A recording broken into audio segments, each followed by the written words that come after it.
जय जोहार संगवारी हो। मैं डॉक्टर माधुरी डरसेना मुदिता।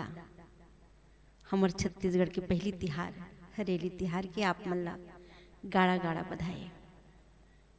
हरा भरा धरती सब जन के मन प्रसन्न आनंद चित्र थे और हम एकर स्वागत गुरहा जिला से करथन अपन खेती खार के औजार के पूजा करके।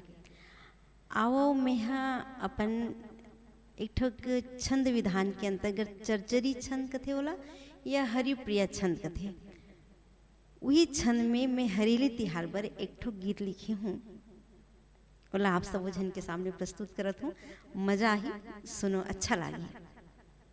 हे आगे पहली तिहार हरियर है खेत खार, सावन देथे दुलार झूमे पुरवाई। नदिया नरवा उछाल मटकावत देख चाल, बाजत है आज ताल लागे सुखदाई लागे सुखदाई।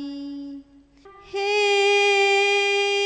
गुरहा चीला मिठात खावत है तात तात, संगे गेड़ी बुलात हासे अमराई।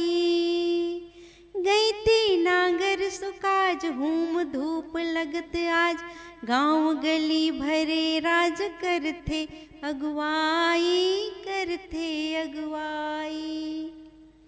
हे चिखला माते बरात संगे सब गीत गात, बड़के हा मुस्कात लुगरा है लाली।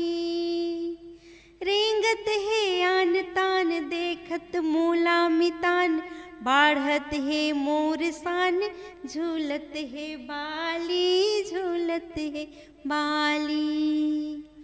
हे कुलकत है मोर मीत कुलकत है मोर मीत, गावे माया के गीत जागे मोरो पीरीत बाजे दुई ताली।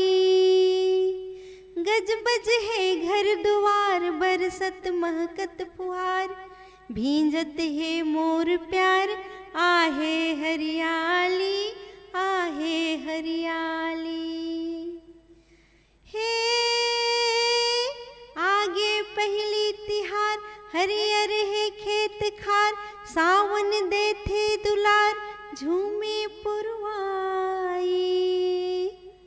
नदिया नरवा उछाल मटकावत देख चाल, बाजत है आज ताल लागे सुखदाई लागे सुखदाई लागे सुखदाई लागे सुखदाई लागे सुखदाई लागे सुखदाई।